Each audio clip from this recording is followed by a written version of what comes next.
Aquele que acha que é rico, até se comporta como rico. Há quem acha que ele é rico, mas não é. É o pobre premium, que adora defender bilionário, presa fácil pra coach.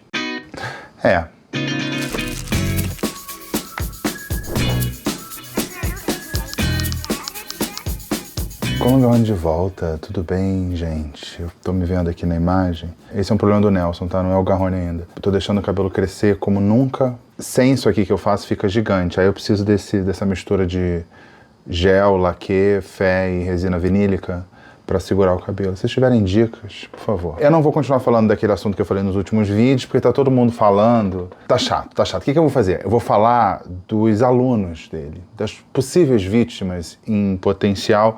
Como você quiser definir, cliente, uma presa. Funcionou na semana passada, falar um pouco de mim, o Nelson levantar a bola para o Garrone cortar. E vou repetir um pouco disso, a partir de uma experiência pessoal, antiga, e bastante pessoal, para a gente falar desse momento que a gente vive e dos temas que estão aí, relacionados, enfim, indiretamente à eleição.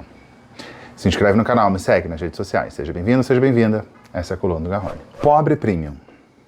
Não tem uma definição na ciência, na academia, em lugar nenhum. É uma criação minha mesmo. É aquele que acha que é rico. Tem até uma casinha, pode ter uma casa própria, pode ter uma empresinha, pode ter um empreguinho, mas uma demissão, uma perna quebrada ou um mês de venda ruim, pronto, virou pobre. Ele encena uma riqueza, viaja, tem filhos até em escola particular, pode até morar bem, mas bobeou, tá com a agiota com uma arma na cabeça. Mas a pose na rede social é de príncipe saudita. Sabe, a roupa cheia de marca, assim, parecendo um piloto de Fórmula 1. É o tipo de gente que entra num serviço que eu acho muito bizarro, que é de aluguel de bolsa de grife. Aí você quer ter uma bolsa de grife, mas você não tem exatamente o dinheiro, aí você aluga. Aí cada mês você tá com uma, aí você fica postando fotos e tal, e as pessoas vão achar que você tem uma coleção. Para os padrões brasileiros, esse pobre premium até engana. Num país com uma renda tão concentrada, essas demonstrações de riqueza podem passar a imagem de que são pessoas ricas de verdade. Mas eu chamo de pobre premium, resumidamente, aquele que é o rico de rede social, ou ostenta na rede social, e performa como rico. O que ele acha que é riqueza. E aí entra o Nelson, eu vou contar uma história, cortando as partes picantes, que aconteceu comigo, assim, tem 10 anos, tem mais de 10 anos essa história. Eu morava no Rio de Janeiro, um homem solteiro, sozinho, garoto de Ipanema. E eu conheci um menino mais novo. Ele era modelo na agência Modelo e morava com outros modelos da agência Modelo. Ele tinha um trabalho, digamos, fixo, fora da agência. Quando eu penso em agência, um apartamento, eu penso logo na Bellamy. Enfim, uma inside joke LGBTQIA+. A gente começou a sair e eu era mais velho, eu geralmente sou o mais velho da relação. E aí caímos no tema trabalho. Ele trabalhava em O Globo, no Jornal O Globo, e eu trabalhava na Globo, TV Globo. A jornal, é aquele negócio com as coisas escritas, sabe, que conta o que aconteceu, um iPad analógico não atualizado.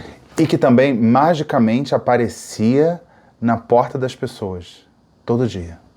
Jornal. Na época eu era editor-chefe num jornal da Globo News, um jovem editor-chefe.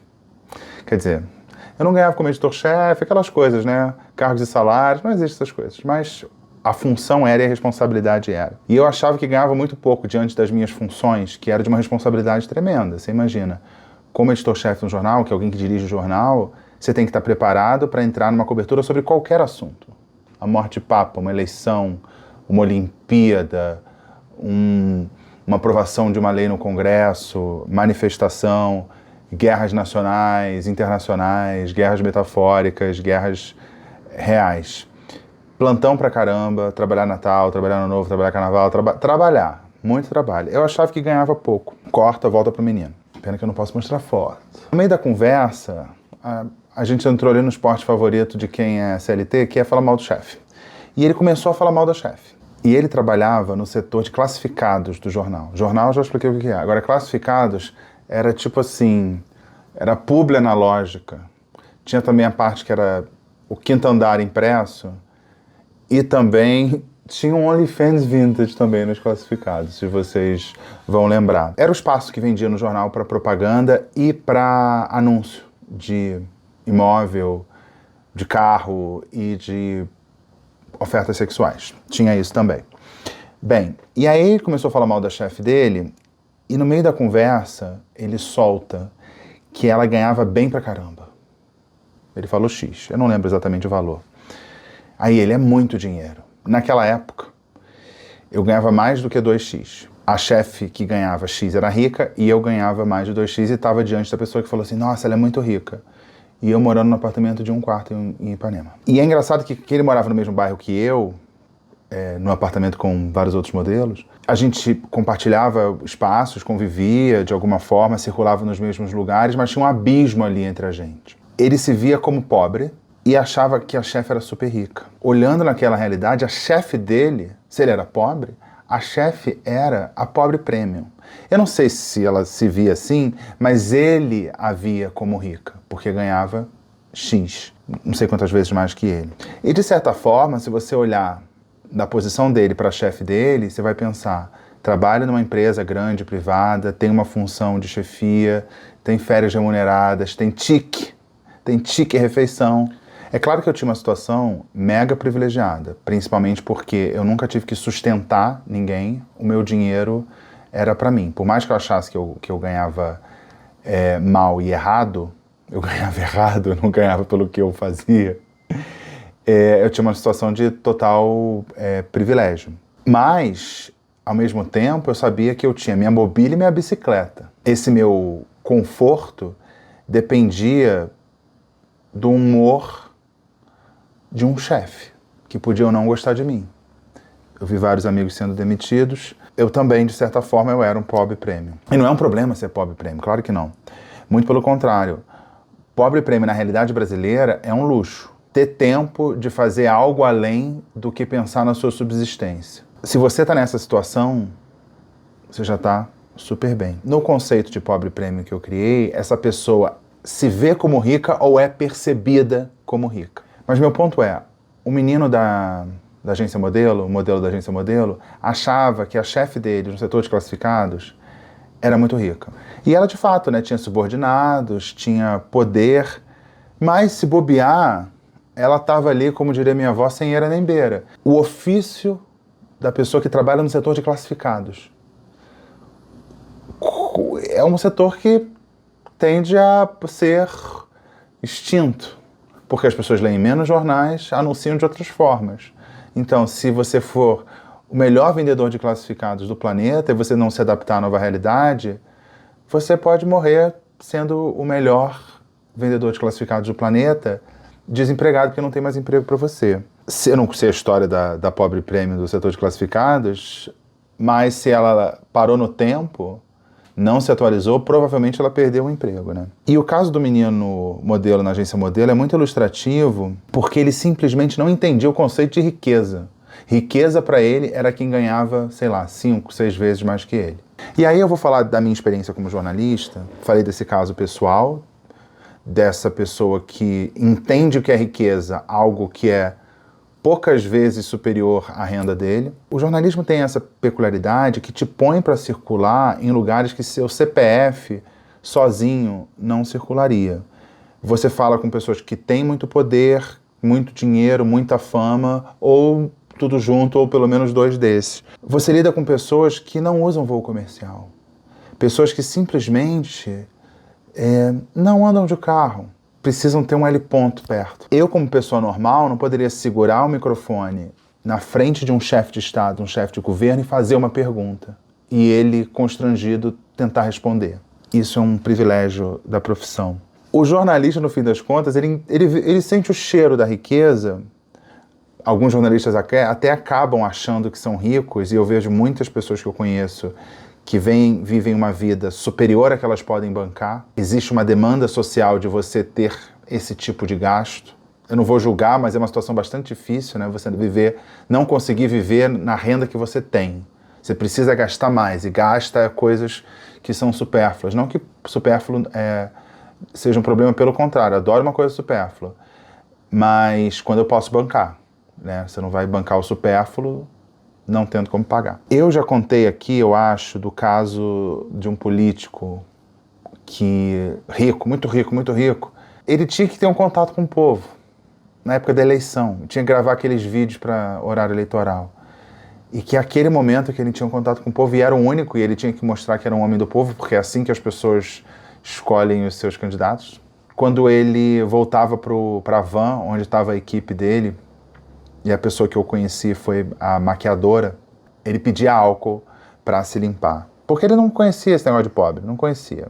O rico não é aquele que o modelo na agência modelo achava que era rico. O rico é alguém que toma um vinho no valor do salário dessa pessoa que ele acha rico. E talvez até a renda anual dessa pessoa que ele achava rica. Trabalhando com jornalismo, você acaba tendo informações quanto ele gasta de gasolina para o jatinho que sai daqui para ali. Você sabe quantos milhões ele gasta com advogado e quanto custa o silêncio de uma amante. E aí, século XXI, terceira década do século XXI, temos o fenômeno do pobre premium, aquele que acha que é rico, defendendo quem é rico de verdade. Porque aí tem um problema de autoimagem, porque como ele se vê rico, se você anuncia, percebe algum tipo de perda para os ricos, ele se sente atingido. Então quando a pessoa fica indignada com a taxação dos super ricos, ela está indignada. Ela, de certa forma, performa como se ela fosse ser atingida por isso. Ser contra a taxação dos super ricos, parece que você é pobre.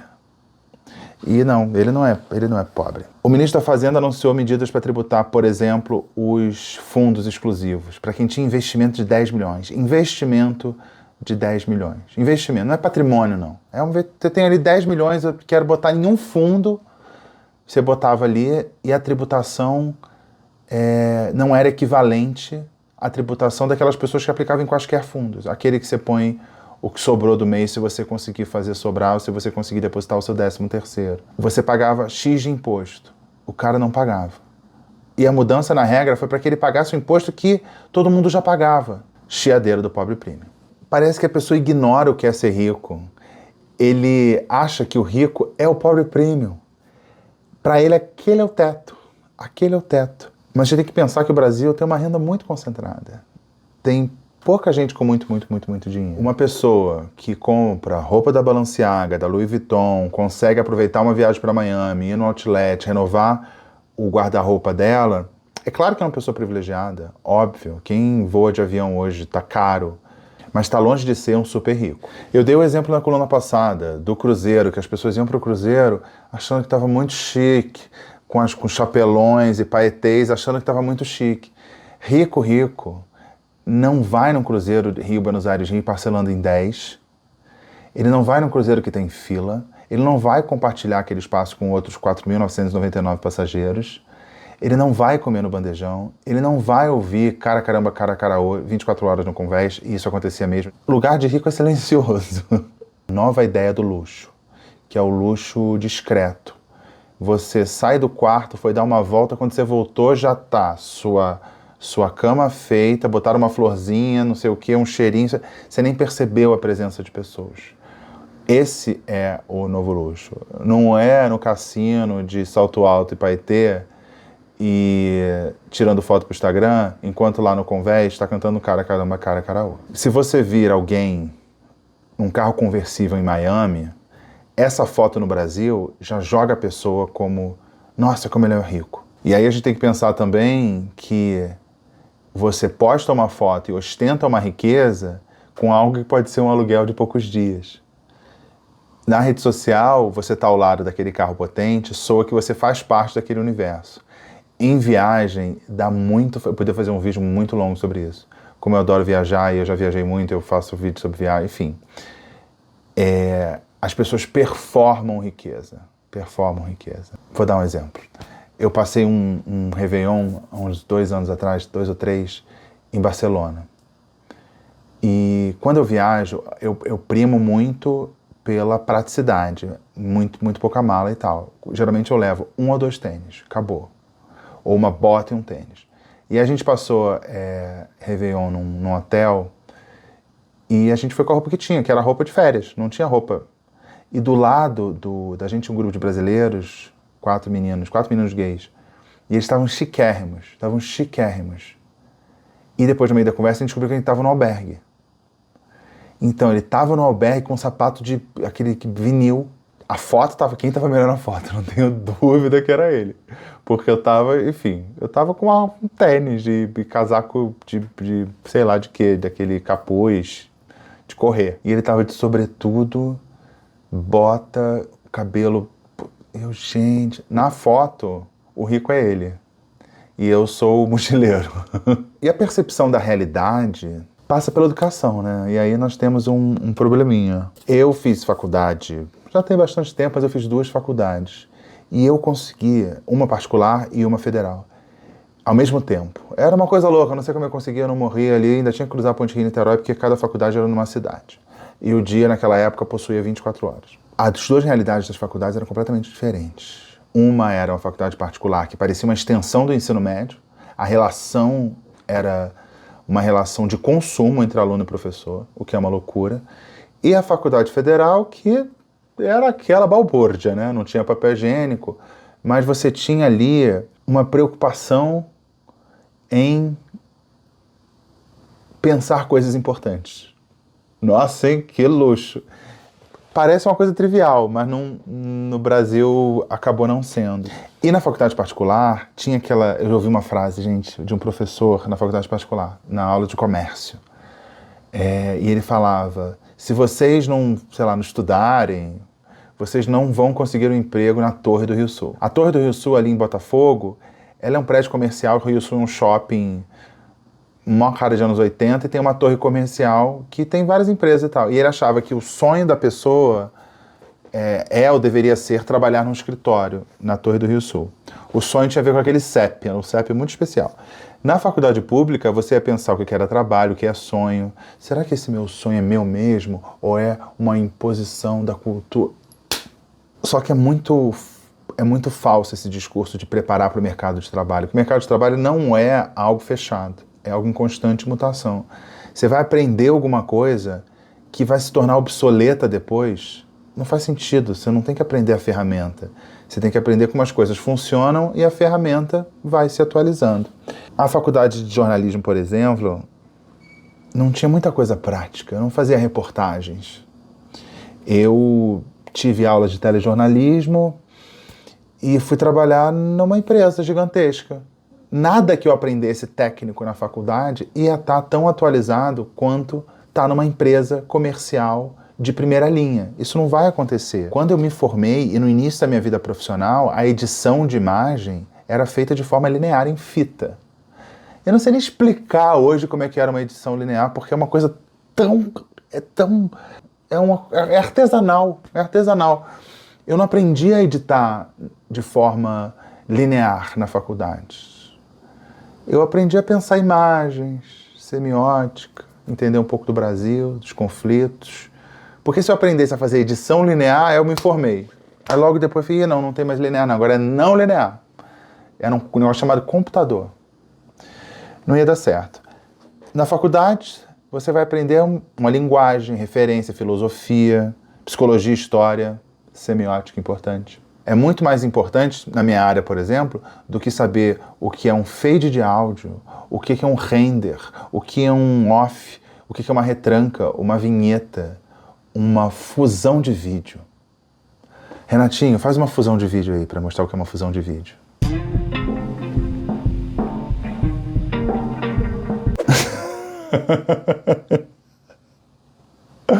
Isso é uma ferramenta. Já pensou? O Renatinho, que vai editar o que eu estou falando aqui. Eu faço umas coisas bizarras aqui e ele vai lá e entende o que eu falei. O que ele fez aqui, o que ele faz aqui, ele não aprendeu na faculdade. É porque o Renatinho sabe juntar Lé com Cré. Como é que você aprende a juntar Lé com Cré? Não é aprendendo a apertar botão, é aprendendo a pensar. E aí, essas pessoas que se formaram nas faculdades voltadas para o mercado, que só pensam no mercado, acabam mal formadas. E aí a gente vê que a pessoa sai da faculdade sem entender a complexidade do mundo. E pior do que não entender a complexidade do mundo é achar que entende mais do que todo mundo. Por exemplo, A extrema-direita odeia esse tal de Karl Marx. Odeia esse tal de Karl Marx. Pode odiar. Pode odiar à vontade, é livre o ódio. Só no campo das ideias, não pode manifestar em atos, nem incitar o ódio, fazer apologia ao crime, isso não pode. Mas odiar aqui no seu coração, não tem como evitar. O Karl Marx inspirou revoluções e fez com que o Ocidente, diante daquele outro regime que apresentava uma alternativa que dizia priorizar o trabalhador, fez com que o Ocidente, o capitalismo, tomasse medidas a favor do trabalhador. Se não tivesse existido esse cara, não teria tido essa consequência. E você, tudo bem, você pode achar que o trabalhador não merece direito nenhum, ok, mas ele foi e é importante para a história. E a pessoa acha que Karl Marx é o Manifesto Comunista. O Manifesto Comunista é assim, um panfleto, uma nota de rodapé da obra dele. Eu não posso falar muita coisa porque, assim, eu li na faculdade, vou ficar lendo, eu vou ler o Capital. Não, eu já li o que eu tinha que ler. Obviamente uma fração, não é tudo, porque são 700 volumes. A pessoa acha que é o Manifesto Comunista que ela não leu, não sabe nada de Marx, mas é muito engraçado que no discurso fica defendendo essa galera mais na pegada coach, que você deve deixar de ser empregado e ser patrão. O Karl Marx chamaria de capitalistas e proletariado, mas a lógica é a mesma. Mesmo você odiando, você está usando ideia marxista de divisão da sociedade entre capitalistas e proletariado como referência. A pessoa odeia, mas usa a premissa do cara. E aí, eu tô muito Nelson hoje. Eu tenho muita saudade do tempo pré-rede social numa redação de jornalismo. Porque hoje eu sinto que as redações, elas correm atrás da internet. Viralizou não quer dizer nada, quer dizer que isso foi muito compartilhado. De forma otimista por pessoas, né? Porque a gente não sabe exatamente quais são os critérios que tornam alguma coisa viral, pode ter bot e tal. Mas suponhamos que seja um movimento legítimo, seja um movimento orgânico. E fica se guiando por isso. Se fosse guiar pelas maiorias, como é que seria a imprensa durante o nazismo? As pessoas viralizou aqui o negócio que tem que exterminar o judeu, viralizou. Não é assim. Como você não tinha rede social e não tinha essa sincronicidade da pessoa ver e acontecer, era muito interessante que se fazia televisão, e televisão tem o desafio de ser, ainda mais um canal de jornalismo como a Globo News, você dá primeiro, você não sabe como no dia seguinte, no jornal, porque no jornal a pessoa sentou, teve um tempo de respirou, pode ver o que aconteceu durante o dia e escreve um texto mais calmo. Na televisão, numa transmissão, você está vendo a coisa acontecendo e você tem que descrever aquilo. E você pode ter um olhar precipitado, por exemplo. Então você esperava muito o dia seguinte. A gente voltava para a redação no dia seguinte e falava, pô, você viu que o Globo deu um destaque assim, a Folha teve um olhar não sei o quê. Hoje é uma coisa muito mais pasteurizada, porque a gente fica nivelado pela rede social. E tinha um debate intenso de ideias, questões éticas, assim, delicadas, as pessoas... E no final sai um produto bastante objetivo e tal, que você pode criticar, mas aquilo ali tinha um debate que não dependia de fatores externos à redação. Não é que tá bombando no Twitter, estão dizendo não sei o quê. Não, é isso aqui. Só tem essas pessoas aqui e essas pessoas vão decidir como isso vai ser dado. Era muito, muito interessante. Tinha um rigor com o texto também. É isso que é uma herança que eu tenho, desse apego ao texto. Hoje as pessoas informam de qualquer jeito, não entendem como funciona o jornalismo, escrevem de qualquer jeito.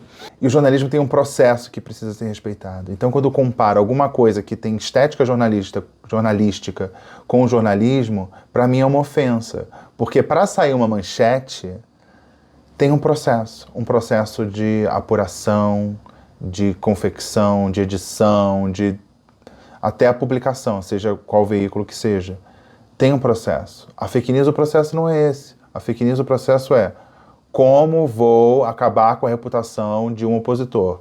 Faço uma manchete que não precisa ser real, pode ter, e é bom que tenha algum lastro na realidade, pronto, é suficiente. Esse é o processo, o objetivo é esse. Então eu acho muito interessante quando me criticaram, por exemplo, aqui no vídeo que eu fiz sobre Venezuela, pessoas falam assim, não, você não entendeu.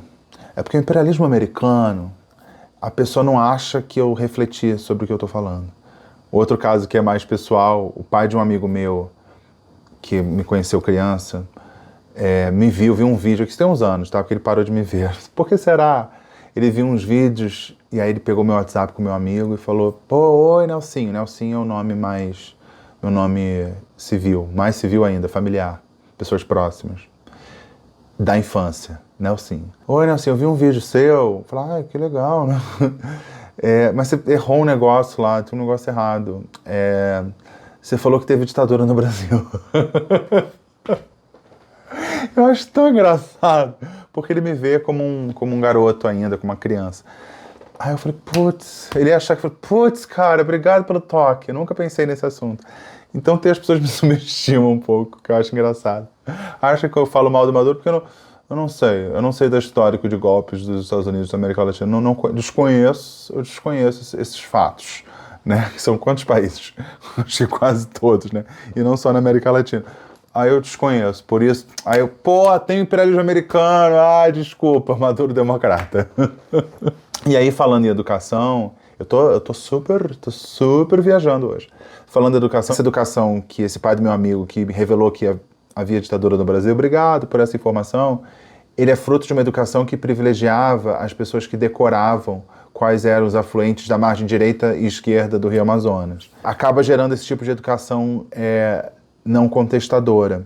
E hoje você tem esse outro tipo de educação que eu vivi, de certa forma, voltada para o mercado, quando eu estudei numa faculdade particular, e pelo que eu percebo, porque eu trabalho com educação de forma indireta, mas eu lido com faculdades, eu lido com ensino nos trabalhos que eu faço por aí, esse tem sido mais o caminho, essa ideia de um ensino que seja útil, útil para a sua vida. Agora, o que é utilidade? É a nova tendência do mercado.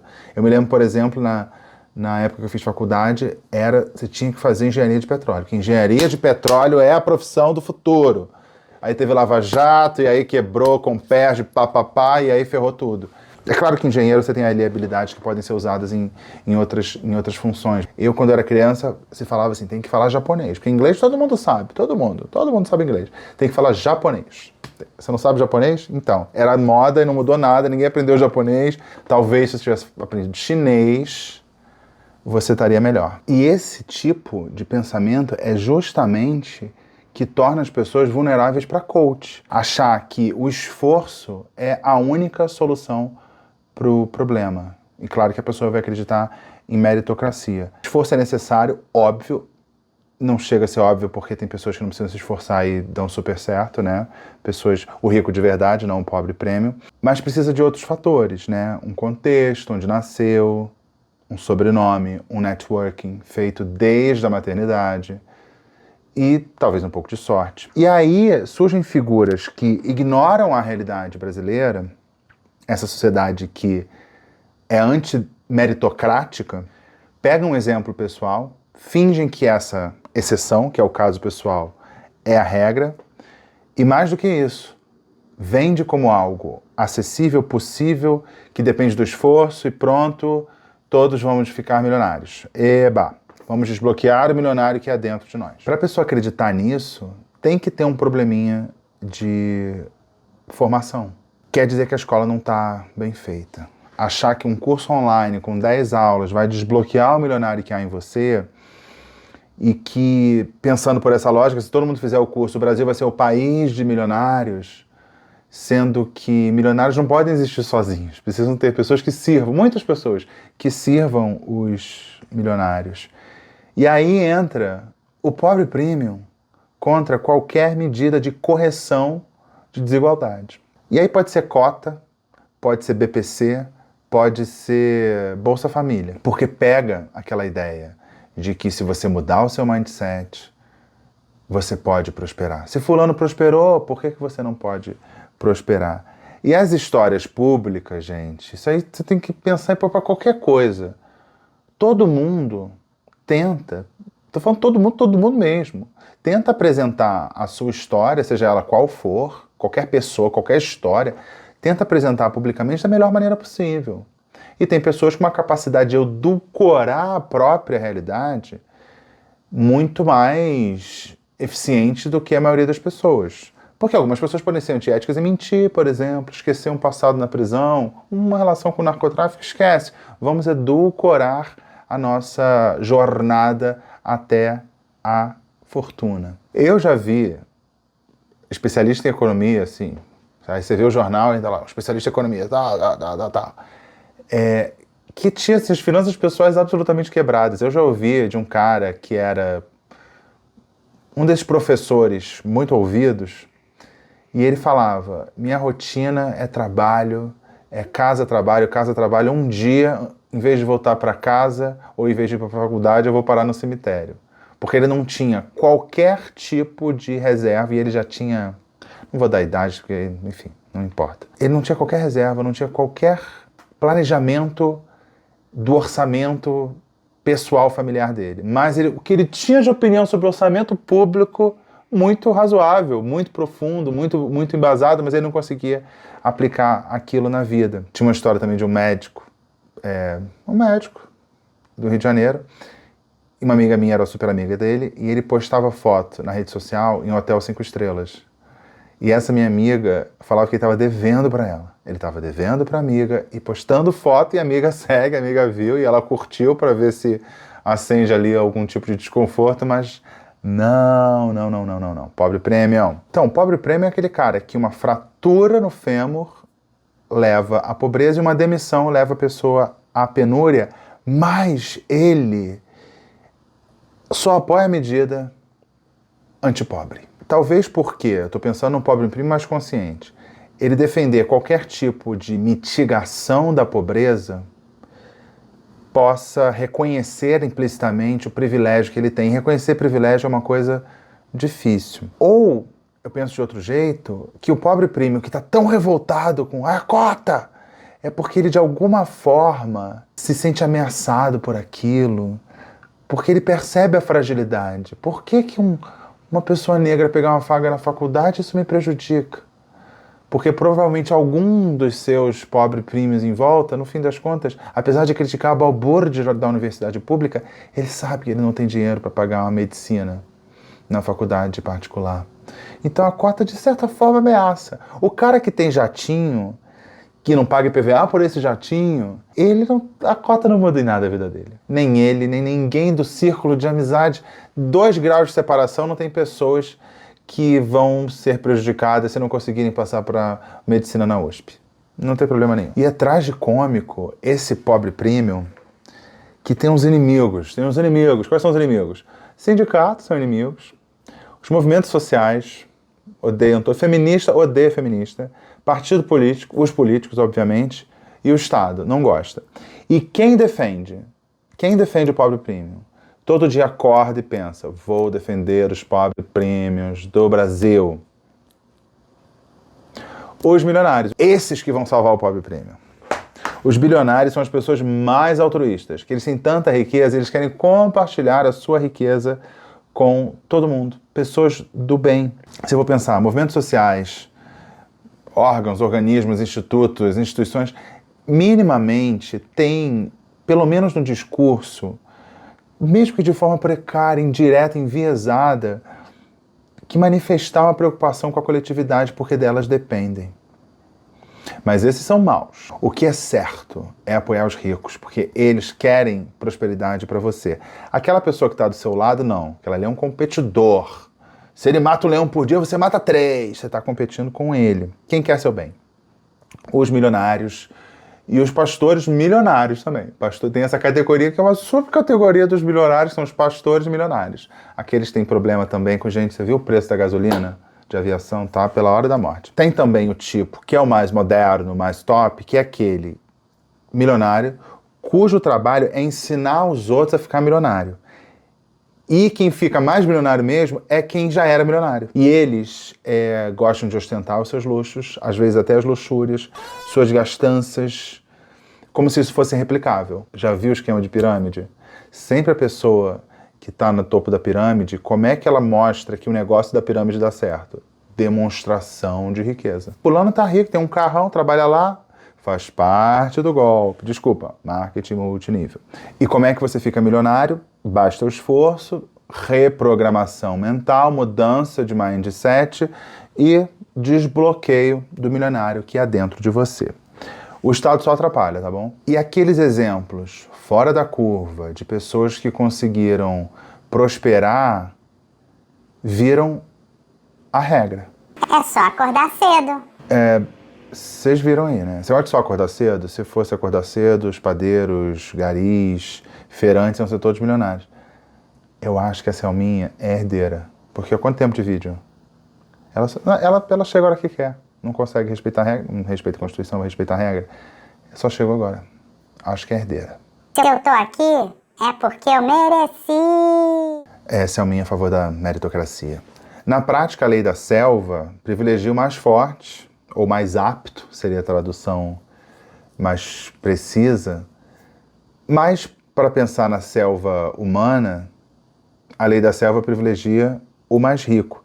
E nessa lógica perversa, gazelas e hienas acham que podem virar leões e defendem o direito dos leões devorarem. Claro, era, como diziam as meninas, bom xibom, xibom bom bom. E agora, para concluir, para você imaginar essa cena, imagina essa cena. Eu já pedi para vocês imaginarem várias cenas hoje. Isso porque eu não contei detalhes do modelo com a agência modelo. Imagina essa cena. Os ricos de verdade, saboreando assim um vinho. O vinho, a garrafa é um PIB de um pequeno país. Rindo assim, farfalhando de tanto rir. Que tem pobre e pobre premium defendendo, gritando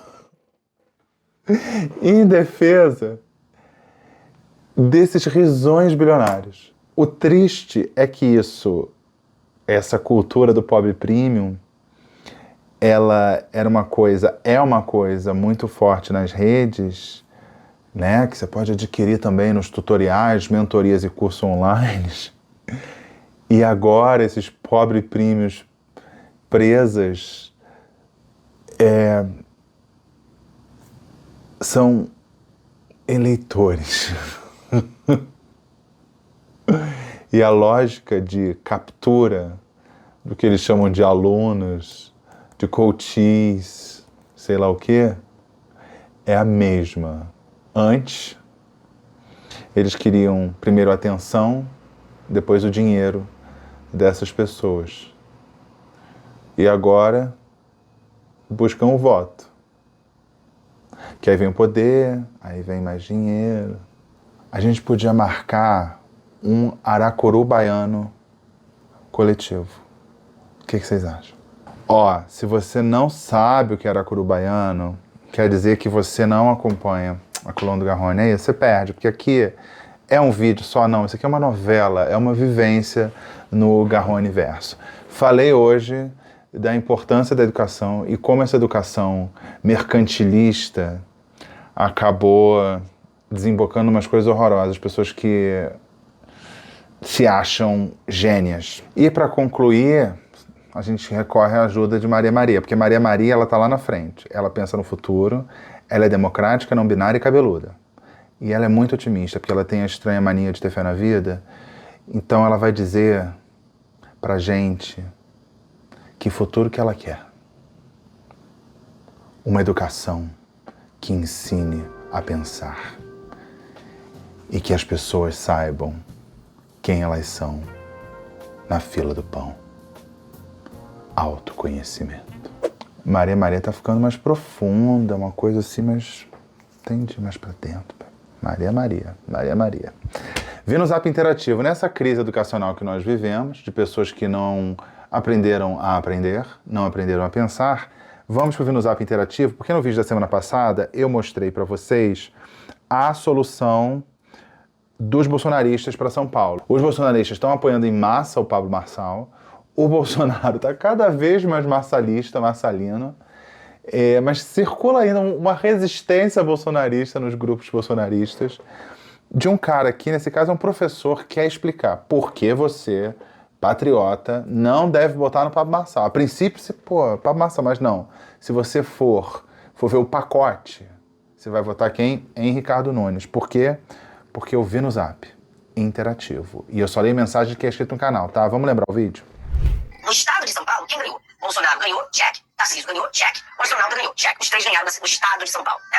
Agora, quando a gente fala da cidade de São Paulo, Lula ganhou como presidente, o França ganhou como Senado, o Haddad ganhou como governador, tá? O Tachat, né? O Tachat ganhou como governador. Então isso aqui é fato. O PL falou o seguinte: o Salles não conseguirá ganhar dentro da cidade de São Paulo. Então a gente precisa de alguém que vá ganhar. Então a gente precisa eliminar o Boulos. Então o Salles a gente acha que não vai. Então vamos pegar o Nunes. O Nunes é um rosinha, esquerdinha rosinha. O Nunes, rosinha, né? O Nunes. O Pablo Marçal, que é outro rosinho. Por que o Pablo Marçal é rosinho? Porque o Pablo Marçal, ele Ele é o teatro das tesouras. Ele é um rosa. Ele não é de direita, tá? O PL convenceu o Bolsonaro para apoiar o Nunes. O Bolsonaro apoiou o Nunes. Nós precisamos eliminar o Boulos. O Paulo Marçal tem o Xandão no pacote, ele tem o Dória no pacote e ele tem o Frota no pacote. Então o pacote do Paulo Marçal, você vai votar no Paulo Marçal, você vai receber o Xandão, você vai receber o Dória e você vai receber o Frota. Esse é tudo farinha do mesmo saco. O Nunes, ele vem com outro pacote. Então o pacote do Nunes, que é um esquerdista de merda, ele inclui um vice que é bolsonarista. Então, quando você vê um cara que é um esquerdinha, por que o presidente Bolsonaro está apoiando o Nunes, que é um cara de esquerda? Porque esse cara de esquerda, ele virá com 600 vereadores, com a possibilidade de 200 a 300 prefeitos, com 12 partidos políticos e com 50 milhões. O pacote é esse. Qual pacote está melhor? O pacote com o Paulo Marçal, que você gosta dele, ou o pacote do Nunes, que você não gosta do Nunes, mas no Nunes vem 600 vereadores, 300 prefeitos, 12 partidos políticos, 50 milhões de reais. Qual está melhor? É isso que o Bolsonaro está falando para vocês. Sai da paixão por pessoas, sai da paixão.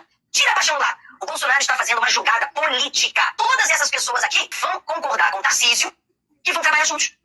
Então, a lógica é que as pessoas de São Paulo irão melhorar de vida. Não por causa do esquerdinha Nunes, mas por causa de todo o pacote. Vi no Zap Interativo. Eu não entendi. Ah, é aquele meme. Eu não entendi o que ele falou. Eu também não entendi o que ele falou, não. Vi no Zap Interativo. Qual pacote você prefere? O pacote do Marçal ou o pacote do Nunes, hein, Selminha? Isso é pra Selminha. Eu gosto do pacote do Frota, quer dizer, cala a boca, comunista. Vou falar nada. Vi no Zap Interativo. Eu não consigo tecer nenhum comentário, apenas ouço ecoando dentro da minha cabeça o esquerdinho do Nunes. Vi no Zap Interativo. Conseguiu ser mais confuso que o PowerPoint do Deltan. Vi no Zap Interativo. Tira a paixão de lado. Por paixão ele quis dizer cérebro. Aí tudo faz sentido. Vi no Zap Interativo. Quer dizer que no pacote do Marçal vem um pacote do Frota? Renatinho, por favor, gemidão. Inegavelmente, é a teocracia do pau duro. É fixação com Frota, entendeu? Fixação com Frota. Frota é muito poderoso. Vi no Zap Interativo, bolsonaristas e essa fixação nos pacotes. Freud explicar. Vi no Zap Interativo, 9 fora, nada. Exatamente. Quem é mais idoso como eu vai entender essa referência. É a prova dos 9. É exatamente isso. Depois de tudo, a primeira mensagem e a última são o que resume. Eu não entendi o que ele falou. E 9 fora nada, tá bom? Esse foi o Vi no Zap Interativo. Eu rodo esse vídeo no outro vídeo da semana. Aí você vê o Vi no Zap. E no final tem o Vi no Zap Interativo. Você olha, seja os versos, se entretém, se revolta. Uma pequena descrença na humanidade também. Mas você também gosta de comentar. Aí você comenta aqui, hashtag Vi no Zap Interativo. E eu leio a sua mensagem, tá bom? Coluna de Gaone fica por aqui. Um beijo, tchau. Até a próxima.